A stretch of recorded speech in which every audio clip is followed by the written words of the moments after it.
Okay, so in these animals, जैसे कि in Porifera, body cell is in communication with the aquatic medium, the water which is outside. Okay, how water is entering through the ostia, you know it, and through ostia water is bathing the body wall, and the cells in the body wall, they respire, they are in the contact with this water current, and it it takes up water and by this diffusion process. तो Porifera में ऐसे हो रहा है। Porifera में आपका बहुत ज्यादा स्पीसीज नोन नहीं है हमको, ठीक है। क्यों नाम है? पोर बियरिंग सीडेंटरी एनिमल्स है, दे आर फाउंड इन सी, ये सब सी है। एक्वेटिक लाइफ जब बोलेंगे, aquatic habitat, that means sea water and fresh water living animals. Okay, habitat के आधार पर एनिमल्स को दो भाग में बांट सकते हैं, aquatic and terrestrial. Terrestrial, aquatic में भी दो हो गया, सी वाटर, फ्रेश वाटर। टेरेस्ट्रियल में एक हो गया एम्फीबियन, ओके, दूसरा हो गया reptile, land land animal, land dwelling animals, दूसरा बर्ड्स, उड़ने वाले, ठीक है। तो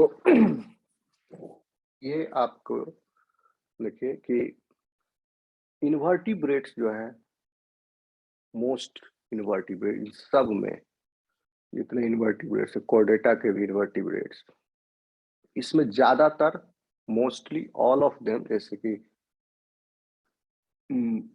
सारे के सारे एक्वेटिक हैं, ऑलमोस्ट ऑल ऑफ देम, कुछ को छोड़ के।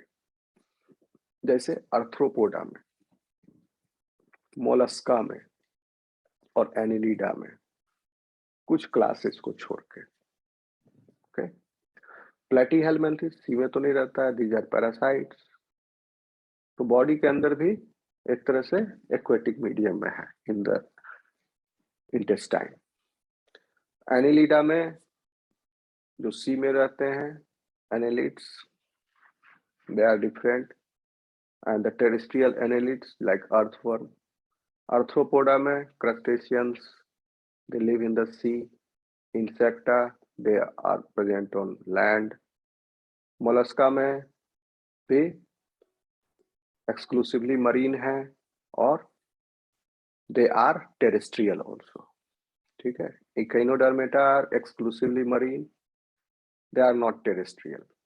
You will not find octopus in the field of या pond में या धान के खेत में, you will not find them. Starfish, ये सब they are found in sea only. So these are exclusively marine. क्योंकि लैंड पर लाइफ बाद में आया, तो ये क्लासेस भी बाद में डेवलप हुए, आर्थ्रोपोडा के, मोलस्का के, ये बाद में इवॉल्व हुए। ओके, क्योंकि लैंड पर लाइफ आने के लिए सबसे इंपॉर्टेंट क्राइटेरिया क्या था? To stop the loss of water. How they will stop the loss of water? If animal start living on the land, then air, which is atmospheric air, which is the body surface is in contact with it, then अगर body plan aquatic life के जैसा रहता, aquatic habitat में जैसा body plan adjusted है, then water would have evaporated from the body surface. इन सब के जो पानी में रहने वाले जीव हैं, इन सब का body surface is moist, slimy, okay, except for some, जैसे कि हाँ, इन्वर्टिब्रेट्स के moist and slimy, they do not have scale, they may have carapace, जैसे कि मोलस्का में हो सकता है, but other surfaces are moist and slimy, and through that exchange of water and ions takes place. Even gaseous exchange also takes place. So for that, the outermost layer of the skin is made up of living cells.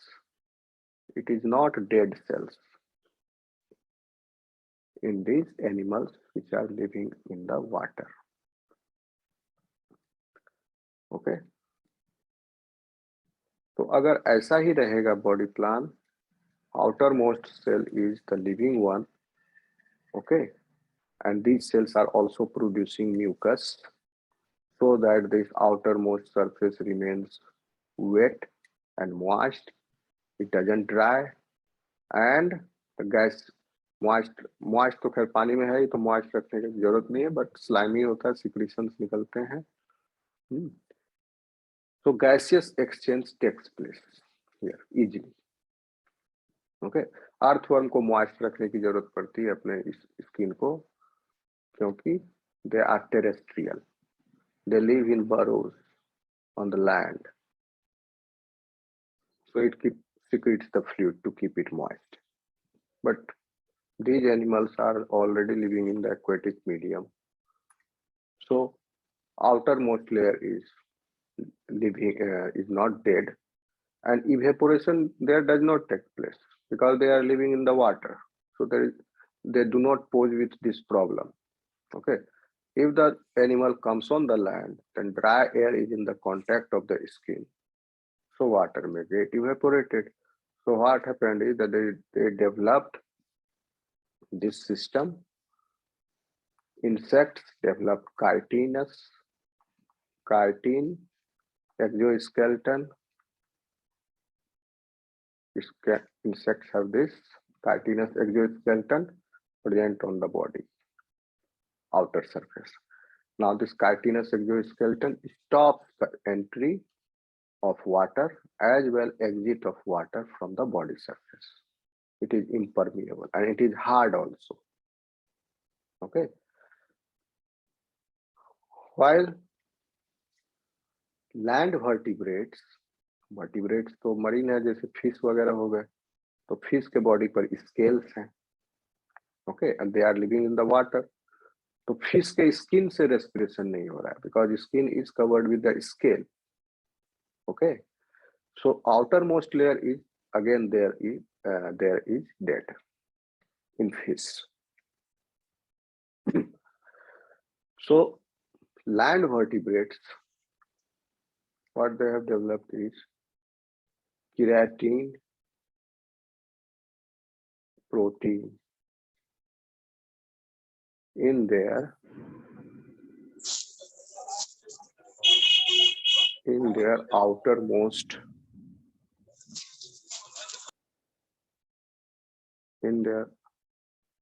outermost layer of the skin.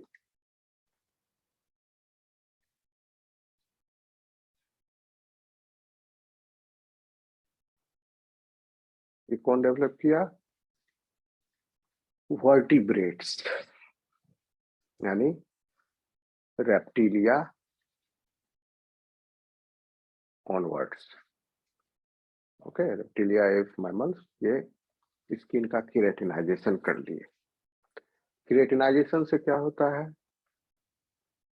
हम लोगों का skin is made up of 5 layers. The basal germinal layer is this one, which keeps on dividing, और the cells हैं ऊपर की तरफ push होते जाएंगे. The 5th layer is the dead one, and during this process more and more keratin protein are translated, synthesized, and are packed in the cytoplasm. As the keratinization takes place progressively, cell starts dying. Once cytoplasm is filled with the keratin protein, saturated with this protein, the cell will die. So this layer is our outermost layer is, or all these land vertebrates are dead cells. and they are filled with this keratin protein.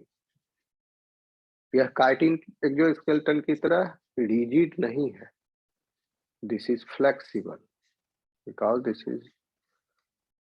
is present in the skin, and the property of this protein is it will not allow entry of water or the exit of water. Okay, absorption भी नहीं हो सकता, बाहर से पानी आएगा भी नहीं, या नहीं. अगर केराटिन प्रोटीन नहीं हो, अगर स्किन के सेल में से केराटिन प्रोटीन निकाल दिया जाए, सपोज इमेजिन करो एक आदमी है कि इसको केराटिन रिमूव कर दिया, मान लो जाए किसी भी तरह का जिंदा है सपोज कोई, और इसको पानी में अगर आएगा कांटेक्ट में तो बॉडी स्वेल कर जाएगा, पानी विल एंटर इट्स बॉडी, और धूप में बैठेगा तो सूख जाएगा. समझ गए? तो ये जरूरी था, otherwise life on the land would not have been possible. So once this system developed, then life evolved on the land very fast, rapidly. They deviated, they radiated, they diverged, and we see different forms of life present on the land. So this is basically this was needed. Before this, ये किसमें है? Chitinous exoskeleton आपके arthropoda के insecta class में, insects में. Okay, arthropod के insecta class, या arthropod में भी है, क्रस्टेशियंस में भी है. Okay, keratinization you will see in land animals. तो वो वर्टिब्रेट है, वो तो इनवर्टिब्रेट है ही नहीं. तो आप क्या देख रहे हैं? सारे इनवर्टिब्रेट्स में एक्सेप्ट फ्यू जो आर्थ्रोपोडा के क्लास है, इस सब में बॉडी सरफेस से गैसियस एक्सचेंज हो रहा है. Body surface is made up of living cells and direct exchange of gases are taking place through the body surface. Have you understood it, students? Yes, sir. Yes, sir. Okay. Yes, sir. ठीक.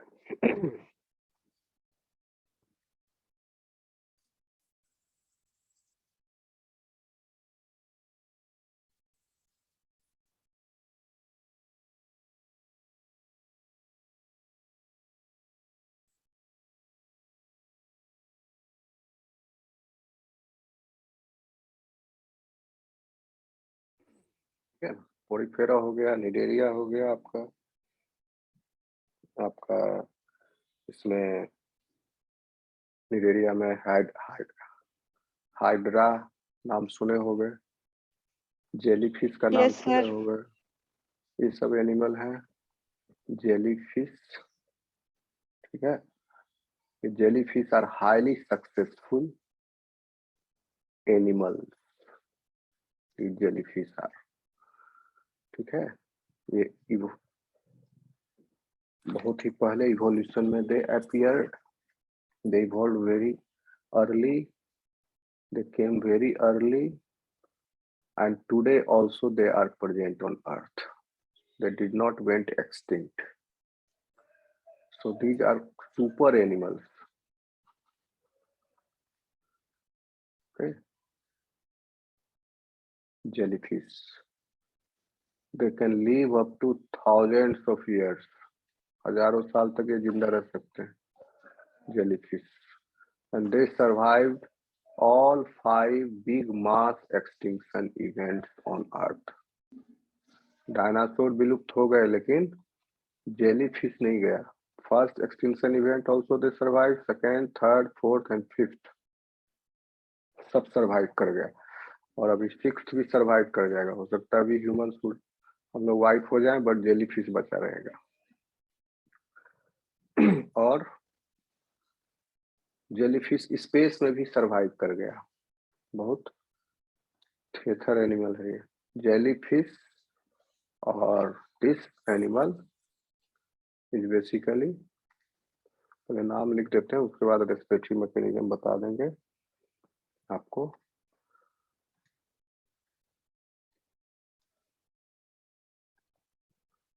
Jellyfish,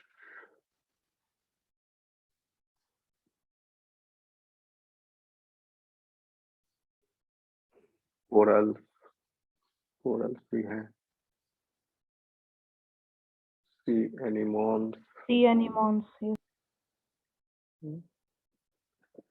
ये हो गए आपके Coelenterata. ठीक, यानी Cnidaria.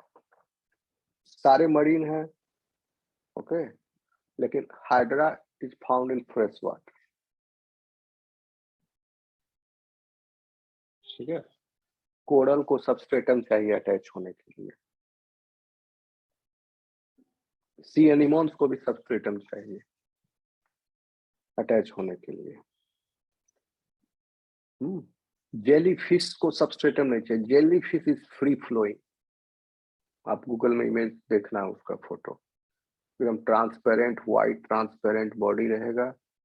There are many species, some jelly fish are very poisonous too and they propel, उसमें movement होता है, okay, they move although they are slow moving, slow moving. Hydra भी अटैच रहता है, कभी कभी मूव करता है। कोरल और सी एनिमल्स अटैच्ड है, मूव नहीं करता है, बहुत रेयरली दे मूव। सब सिमेट्रिकल है, और चारों तरफ एक जैसा है इनका बॉडी, रेडियली सिमेट्रिकल है। तो कोई लेफ्ट इनका ना लेफ्ट है और ना राइट है। बायलैटरल सिमेट्री होगा तब ना लेफ्ट एंड राइट बनेगा, रेडियल सिमेट्री, ओके। और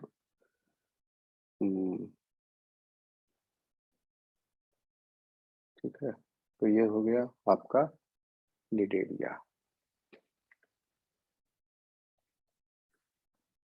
तो ये आपका फिर हो गया टीनोफोरा। टीनोफोरा बहुत छोटा फाइलम है, माइनर फाइलम है, इसको हटा ही दो, मतलब बहुत कम स्पीसीज है इसमें। ठीक है, इसमें हॉर्मीफोरा, प्लियोब्रैकिया, ये सब एनिमल्स हैं। हॉर्मीफोरा, प्लूरोब्रैकिया, प्लूरोब्रैकिया, बहुत छोटा फाइलम है, 80 स्पीसीज है बस।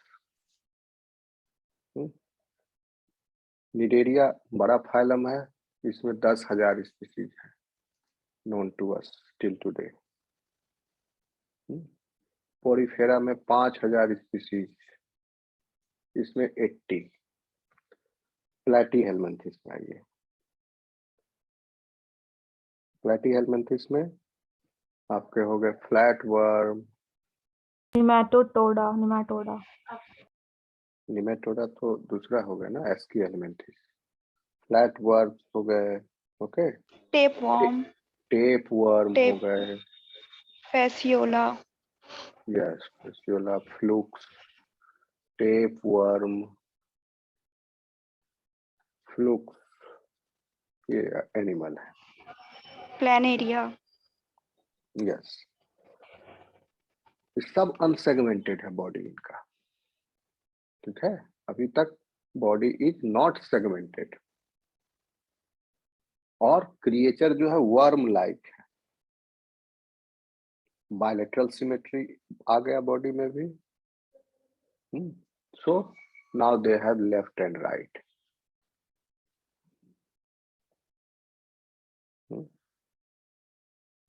Four and hind and, dorsal surface and back surface, ये सब it can be distinguished, okay. तो ये आपके पैरासिटिक हैं कुछ, इसमें जैसे लीवर, आपका फ्लूक भी पैरासिटिक हो गए, और रिवन के जैसा होता है टेप वर्म, ये भी पैरासिटिक है। ये पत्ता के जैसा है फ्लूक, लीफ लाइक, और ये फीता, बाल में चोटी, पुराने जमाना में लोग फीता बांधता था, पतला जैसा फीता जैसा होता है, डॉर्सोवेंट्रली फ्लैटेंड। और तो ये तो हो गए आपके पैरासिटिक, दे आर पैरासाइट्स। ठीक है, कुछ फ्री लिविंग स्पीसीज भी हैं, कुछ मरीन है, कुछ फ्रेश वाटर है। डाइजेस्टिव कैनाल इसका इनकम्प्लीट होता है इन एनिमल्स का, और एक ही ओपनिंग होता है सिर्फ इसमें, माउथ। Anus is absent. ठीक, तो प्लेटीहेल्मिन्थेस में maybe we know around 10,000 species. Okay, एस्कीहेल्मिन्थेस हो गया आपका, इसका दूसरा नाम है निमेटहेल्मिन्थेस भी, या निमेटोडा, इसी को कहते हैं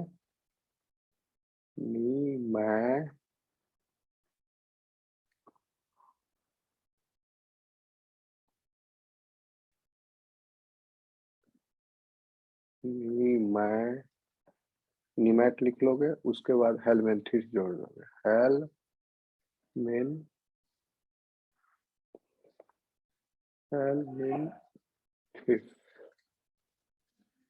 निमेटहेल्मिन्थेस। इसके भी 10,000 स्पीसीज अराउंड की नो। ठीक, round worm, common example is round worm, Pinworm, hookworm, hookworm, yes, Wucheria bancrofti, इनका बॉडी भी सिलिंड्रिकल होता है, अनसेगमेंटेड होता है, वर्म लाइक होता है, सॉफ्ट है, बायलैटरली सिमेट्रिकल है, दोनों एंड पर टेपर होगा बॉडी। लेकिन डाइजेस्टिव कैनाल जो है इसमें कंप्लीट होता है, यहाँ डाइजेस्टिव कैनाल इनकम्प्लीट है। ठीक है, और एनस अब आ गया, प्रेजेंट है, इसमें एनस नहीं था, here anus has appeared. Mouth भी है और एनस भी है इसमें एस्कीहेल्मिन्थेस। ओके, कुछ टेरेस्ट्रियल्स भी है इसमें, सॉइल में रहते हैं, जैसे कि हुकवर्म, थ्रेड वर्म, pinworm, हाँ पिनवर्म, बुचरेरिया ब्रैंकोप्टी, अभी जो आप बोल रहे Wucheria थे, वो पैरासाइट है। ओके, हम्म, मैन और कैटल के बीच में उसका लाइफ साइकिल कंप्लीट होता है। तो हो गया, अब फाइलम एनेलिडा में आइए।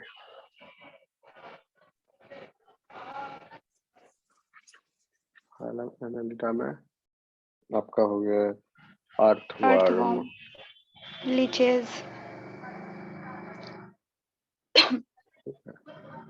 leeches, लीचेज, ये सब।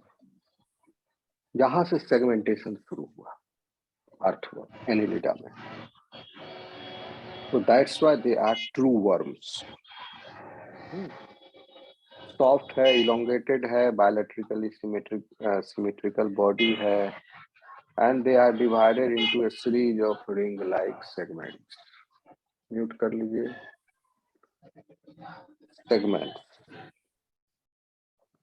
Okay, so Annelida are segmented worms. That's why they are true worms. ठीक है, body tube with in tube plan है इसका। ठीक, बॉडी वॉल है, आउटर ट्यूब बॉडी वॉल को रिप्रेजेंट करता है, inner tube is digestive canal. Okay, और दोनों ट्यूब सेपरेटेड है bye space called body cavity और coelom.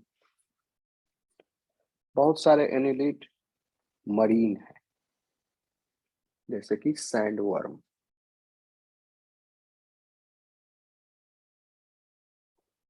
these are terrestrial.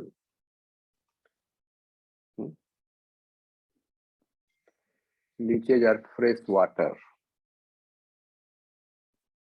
Earthworm are subterrestrial या terrestrial भी कर सकते हो। Okay, so this phylum Annelida 7,500 के लगभग स्पीशीज मिलो। आर्थ्रोपोडा ये सबसे बड़ा फाइलम है, द बिगेस्ट फाइलम। इसमें we know about around 7,50,000 species are known to us.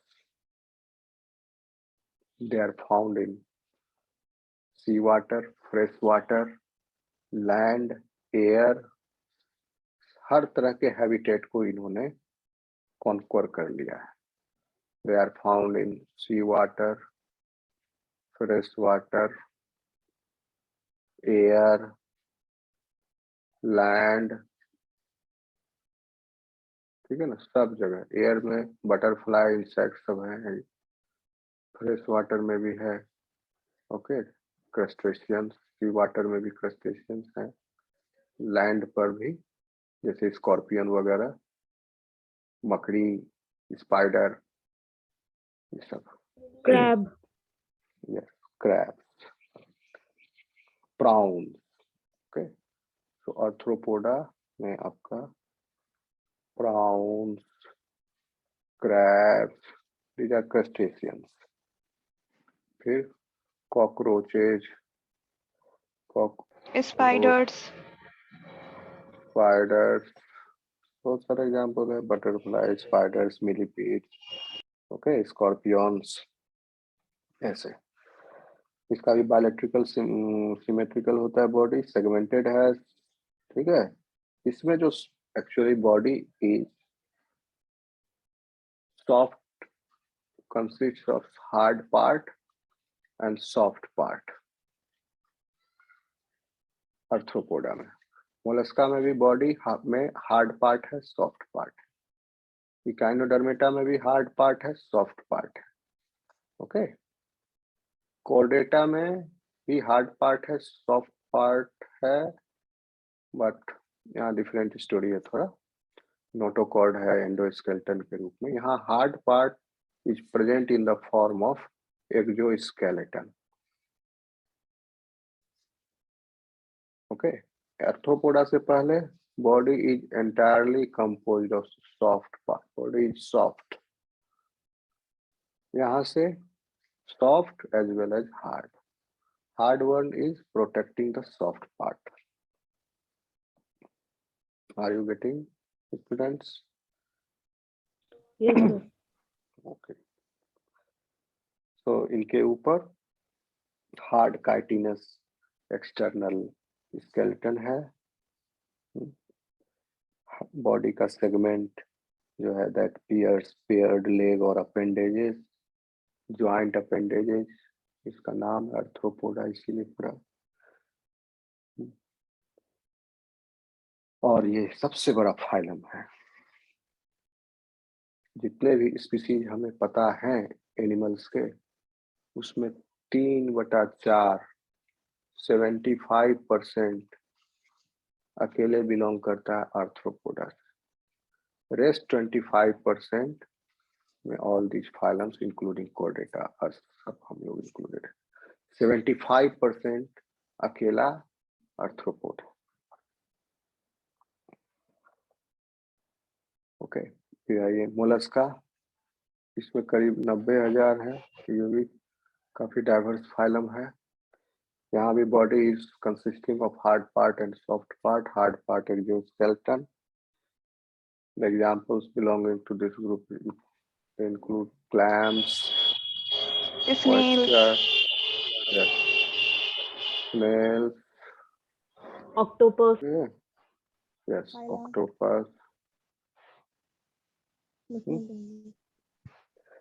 So अब देखिए यहाँ पर ध्यान रखिएगा, एनेलिडा और आर्थ्रोपोडा ये दोनों का बॉडी सेगमेंटेड है, एनेलिडा आर्थ्रोपोडा। लेकिन मोलस्का और इकाइनोडर्मेटा का बॉडी इज अनसेगमेंटेड। अनसेगमेंटेड है, मोलस्का में कोई अपेंडेज नहीं है, okay. Here the soft part of the body is enclosed in the hard calcareous shell. यहाँ पर hard part is in the form of exoskeleton, and that exoskeleton is made up of chitin. Here in the mollusca, the hard part is composed of calcium. It's made up of calcium, that is calcareous shell. Okay.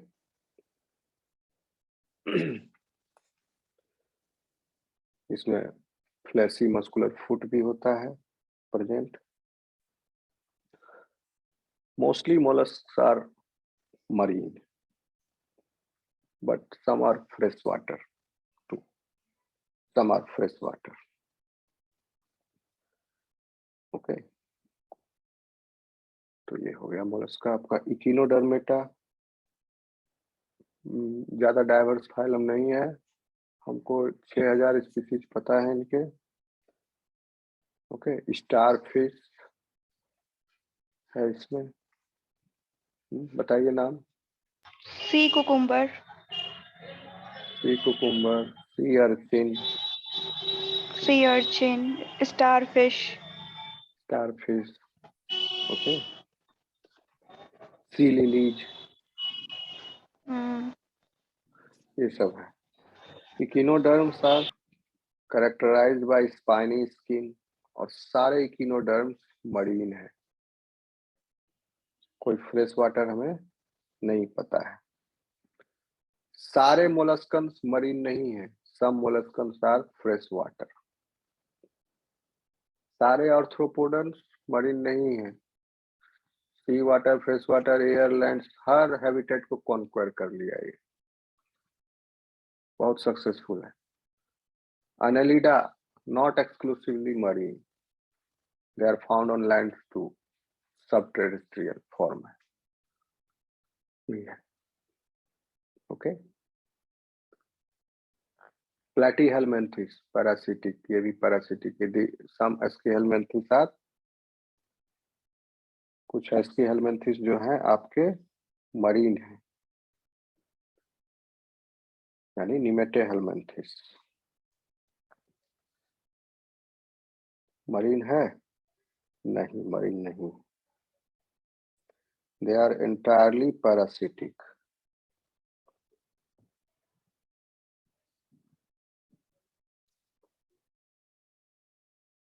No.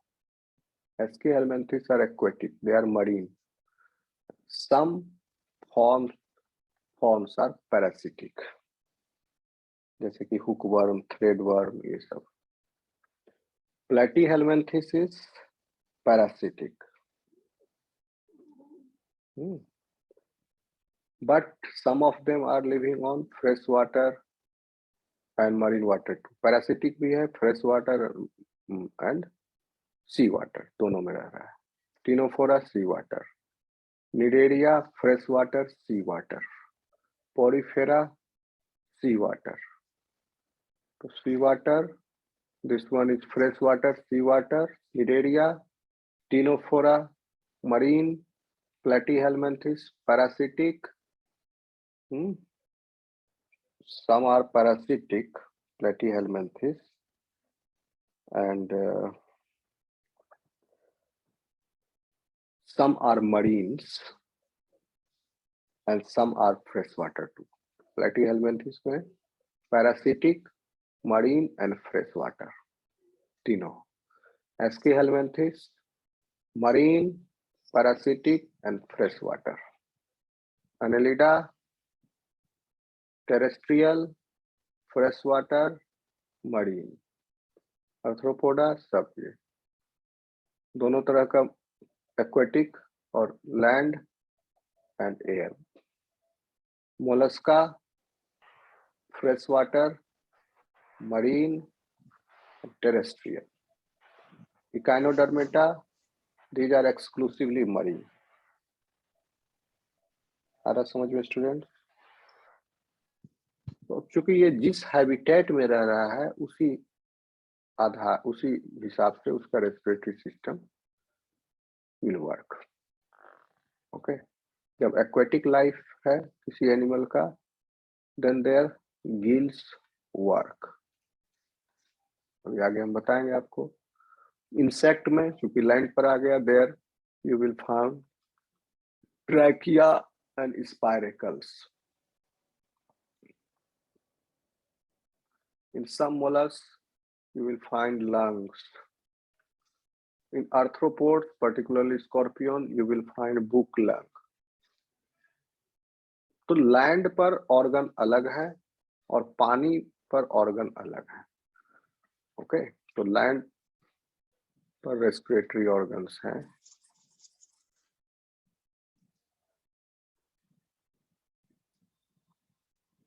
Trachea,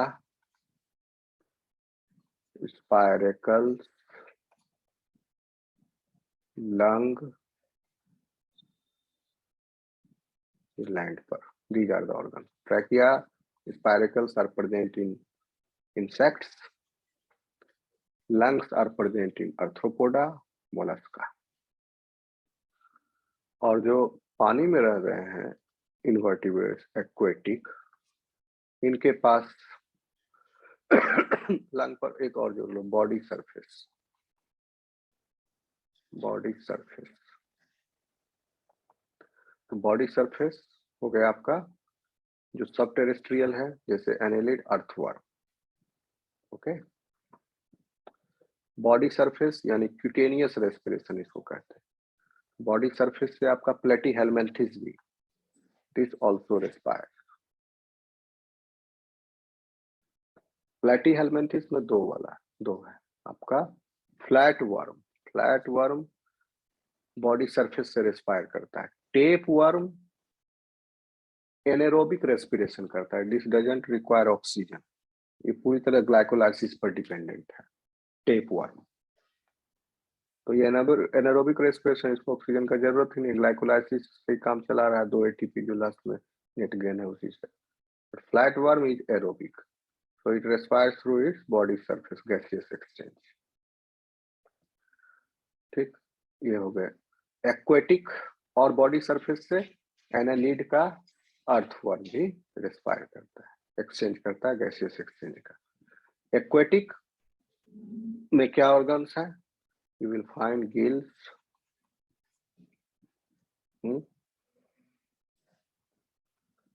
body surface to gills and body surface. आ रहा समझ में students? Yes, sir. Yes, sir. Okay, तो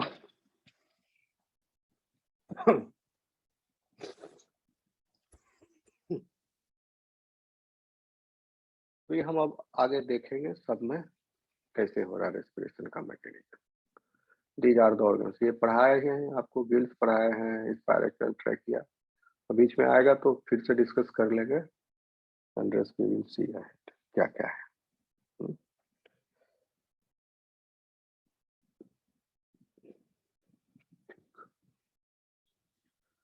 अब आइए